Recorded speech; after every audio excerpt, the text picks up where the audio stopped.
तुझ्या रेशीम गाठी फक्त तुझ्यासाठी फक्त तुझ्यासाठी फक्त तुझ्यासाठी फक्त तुझ्यासाठी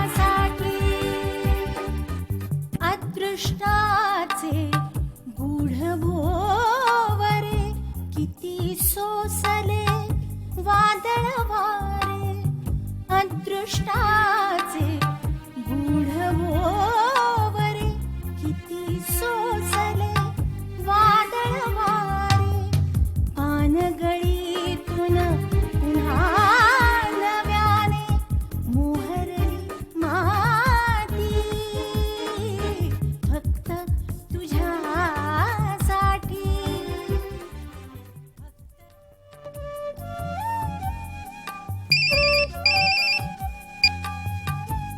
रामकृष्ण आश्रम वनिता खेर बोलते. बापू गोपटे बोलतोय, मुंबई. माई आहेत का? आल्या नाहीत अजून बापू साहेब.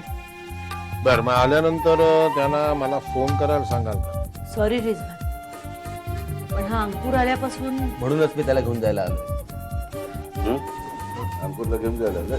Sorry daddy. बापू त्याला सोडणार नाहीये. हे बघ रिजवान, हे यात तुझा काही दोष नाही. खरं सांगू का, म्हणजे मी तुझ्या घरी जो येत होतो ना, तो अंकुरचा बॅकग्राऊंड जाणून घेण्यासाठी. काय सर, अडका चेहरा करून अजिबात बसायचं नाही. मुलांनी काय केलं पाहिजे? भरपूर हसायचं, खेळायचं, खायचं प्यायचं, मजा करायची आणि अभ्यास सुद्धा करायचा. तू सेंट बाप्टिस्ट मध्ये नाव घातलं ना तुझं? हो. पण मग तुला शाळेमध्ये इथून जायला आवडेल का? म्हणजे राहशील का इथे?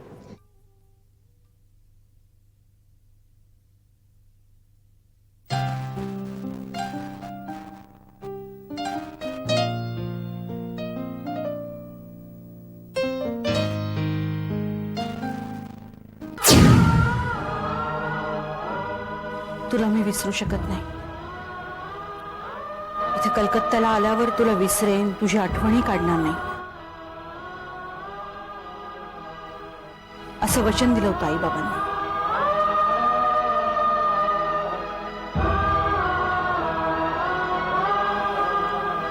पण खरंच तसं काहीच झालेलं नाहीये. एक क्षणभरी माझ्या आठवणीतून काढू शकलेली नाहीये मी तुला. आज नियतीनं साथ दिली असती तर कदाचित मी तुझ्या बरोबर असते.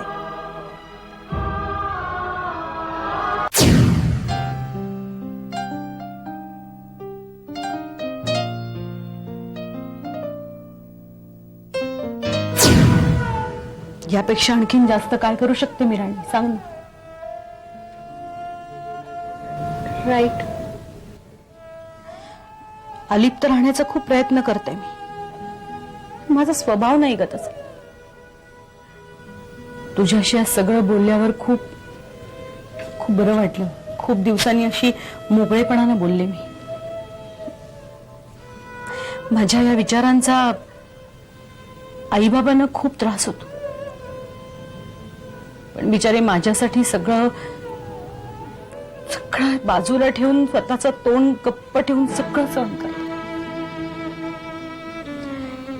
असे आई बाबा मिळणं सुद्धा भाग्याचं असतं ना. खरंच. पण आता पुढे काय करणार आहेस तू? काही ठरवलं नाही अजून, पण आई बाबा म्हणतील तसं वागायचा प्रयत्न करणार.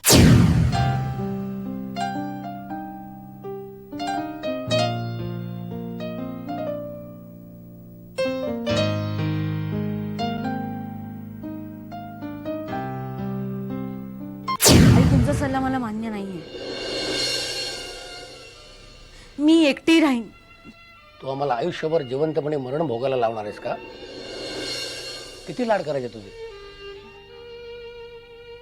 किती समजावायचं? अगं आमच्या भावनेची काय कदर आहे तुला? बस पुरे झाला आता तो विषय. हे बघ, तेच सांगायचं मला आता कंटाळा आलाय. मला एवढंच माहिती आहे, आपण तिघं मुंबईला जाणार, नक्की जाणार. जसे आलो तसेच तिघे जाणार, फक्त तिघं.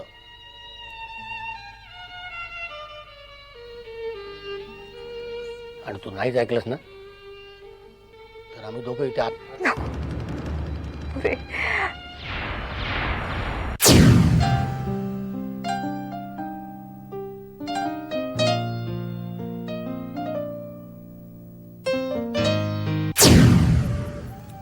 अमर,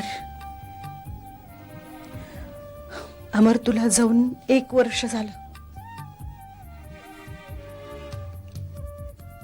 या वर्षातला प्रत्येक दिवस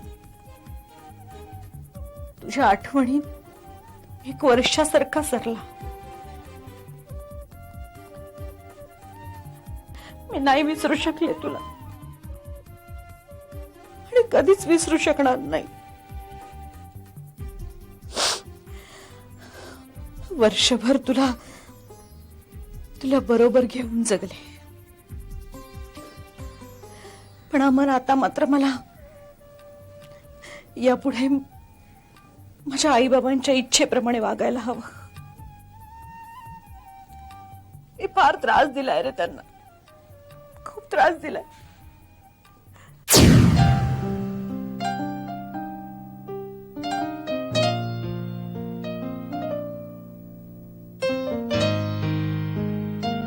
मग मी माझा निर्णय देते. अर्थात तो तुझ्या बाबांचाही असेल. तू जयदेव गुप्त्यांशी लग्न करावंस.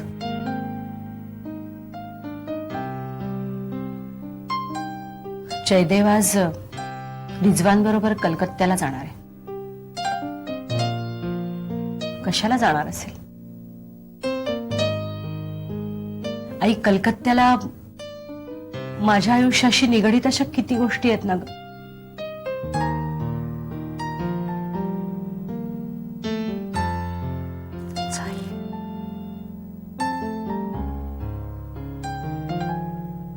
जायचंय. ऐक, युअर पास्ट इज ओव्हर.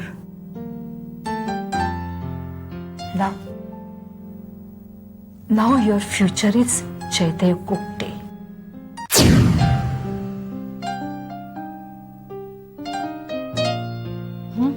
अगं, हॉलमध्ये एकटीच काय विचार करत बसलीस? आजी, बापू आजोबा गमतीशीर गोष्टी सांगतायत. हो का? ये बाळा, वा. बस. ऐकतोयस का तू गोष्टी? हो, आणि भाऊ आजोबा कुठे आहेत तुझे? ते आत आहेत. आत आहेत. स्टडी रूम मध्ये बसले असते. स्टडी रूम मध्ये आहेत. हा, जा त्यांना बोलवून आण. चाल. इतका लाघवी मुलगा आहे ना हा. खर तर अगोदर मी सुद्धा ना खूप अशी फटकून वागायची ग त्याच्याशी मी बोलायचीच नाही. काय आहे की आपल्या जयदेवनी आणि रिझवानी त्याला आपलं म्हटलंय ना, कुणाचा का मुलगा असे ना, शेवटी लहान मुल ते लहान मुलंच ना ग. खरंय. पण खरं सांगते तुला, मुलगा खूप खानदानी आहे हं. आणि एवढा हुशार आहे म्हणून सांगते. कसला हट्ट नाही, काही मागत नाही. नाहीतर आपली श्रुती आवडीची भाजी सुद्धा केली नाही ना तर नाक फेंदारून बसते. श्रुतीला लाडवून ठेवले आपण सगळ्यांनी. याच्यावर संस्कार चांगले आहेत आणि घरापासून खूप लांब राहिलाय ना. आपल्या श्रुतीवर सुद्धा गोपटे घराण्याचे संस्कार आहेत बरं का. आई, तसं नाही हो. मी काही दोघांमध्ये कंपॅरिझन करत नाहीये, पण आपला आर्य सुद्धा हॉस्टेलवर राहिल्यामुळे शांत झालाय, हो की नाही? आर्य ना, मला तर तो त्याच्या वडिलांसारखा आतल्या गाठीचा वाटतो. काहीतरी काय, नाहीतर काय. तुमचं काहीतरी. इतक्या गोष्टी सहन केल्यात त्यांनी, एवढे अपघात पचवलेत. थोडासा त्रास होणारच ना त्याला. हो ना. होईल तोही नीट. पण हा अंकुर छान आहे मुलगा. फक्त तुझ्यासाठी.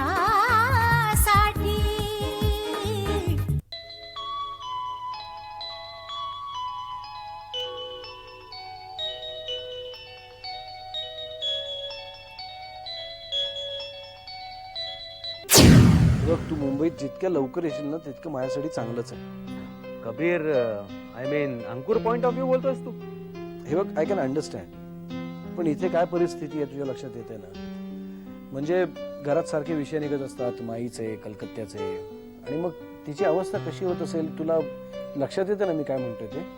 पूर्ण तिला काय कळलंय का?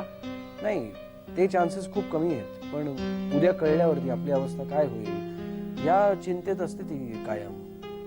ती शक्यता आहे, पण मी लगेच येऊन काय करणार? ते तू आल्यावर मी तुला सांगतो.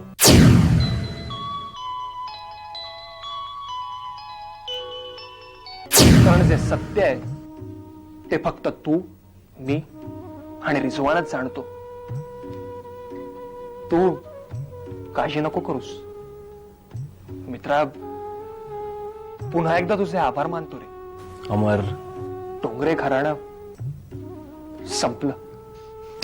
नाही अमर, डोंगरे घराणं अजून संपलेलं नाहीये. तो छोटा, त्याला विसरलास तू? येस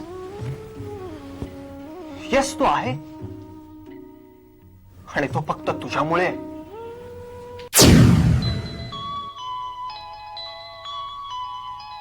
अमर, हळूहळू सगळेच जण या गोष्टीचा विचार करायला लागलेत. नाही, जाईलाही अंकुरचा संशय येतोय, तिची तब्येत बिघडू शकते. कोणालाही खरं कळणार नाही. तुझ्या आणि रिजवानच्या दृष्टीने जरी हा विषय एक खोटा पचवून संपला असेल, तरी माझ्या दृष्टीने हा विषय खऱ्या अर्थाने आत्ता सुरू झालाय. म्हणजे बापू काका. बापू काका? बापू काकांचं काय? बापू काकांनी कलकत्त्यातल्या माईंकडे फाईल्स मागितल्या आहेत. आय मीन टू से अंकुरच्या संदर्भातल्या फाईल्स. काय यू सेइंग? बापू काका? यश, बापू काका. पण का? आता ते मलाही माहित नाही, पण जर माई बोलल्या तर त्यांना सत्य कळेल. कारण माईनं आपल्याविषयी सगळं माहिती आहे आणि ते आपल्या सगळ्यांना ओळखतातही.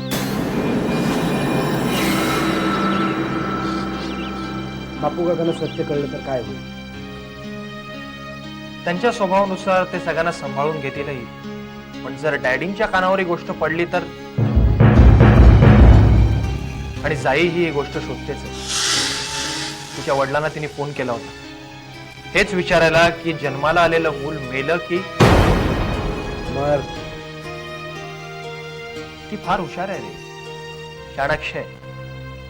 जर अंकुरच्या जन्मापासूनचा सगळा घटनाक्रम तिने स्थळानुसार पाहिला तर सत्य कळायला वेळ लागणार नाही. काय करता येईल?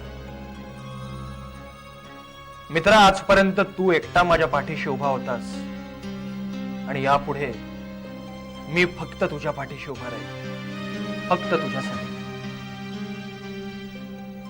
जाई येते, बाय. जयदेव, काय रे, काय करतोयस? काय नाही, हे कामगारांचे पे स्केल्स आहेत ते एकदा पुन्हा. मी हे सगळं काम पूर्ण केलेलं आहे. पण परत एकदा चेक करतो ना. ओके, कर. सह्या करशील ना? ऑफकोर्स, बघितल्यावर नक्कीच करेन. तुला माहिती मला काय वाटतंय? काय? मला वाटतं परत एकदा स्वित्झर्लंडला जावं, मजा करावी. माझे राणी माझे मोगा असं म्हणत म्हणत तुला मिठीत घेऊन नाचावं. तुला नाही वाटत तसं? मला पण खूप आवडेल. जाऊया? खरंच जाऊया. तुला एक सांगू, you are a great husband. Jaidev, मला अशीच आयुष्यभर साथ देशील ना रे? जन्मभर. Thank you. And I mean it. And I love you.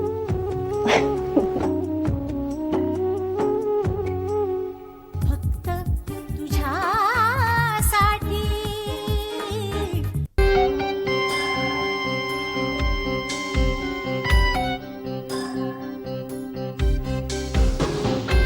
मी चुकीच्या दिशेनं विचार करत नाही ना.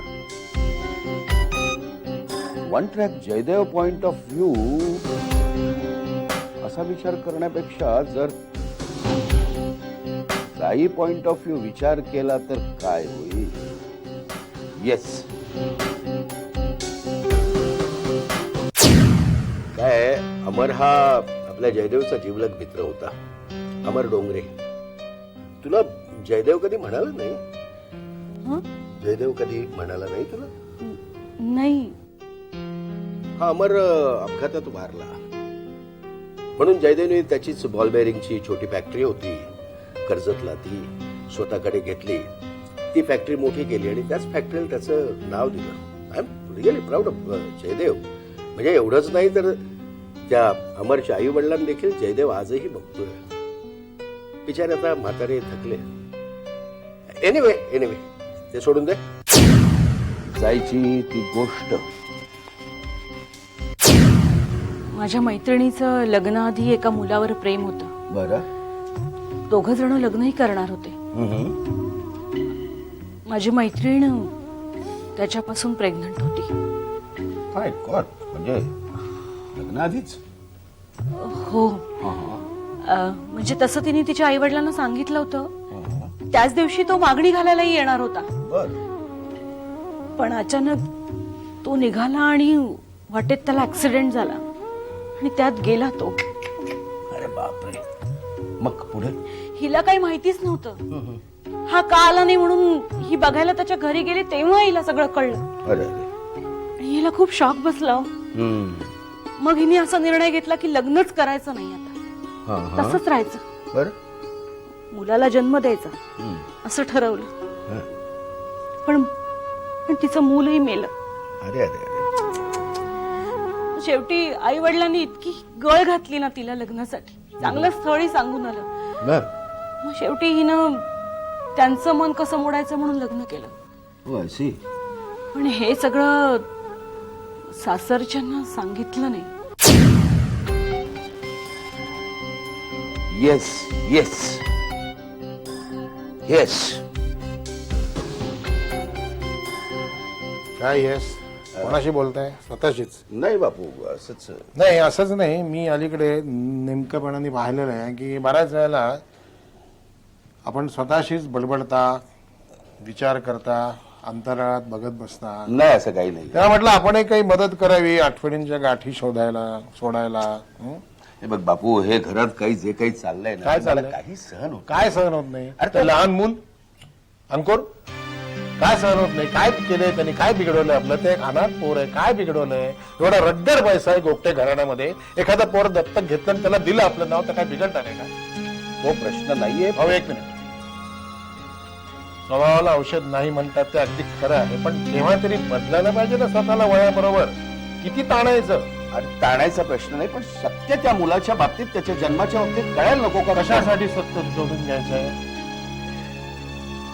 आणि तू जे सत्य शोधतोयस ना, ते मीही शोधतो. मला समजल्यानंतर ते मी तुला कळेल. बापू, म्हणजे आई. बापू, आत्ता सिरियस झालंय. चला चला चल लवकर. फक्त तुझ्यासाठी. बाई एक मिनिट, मला सांग,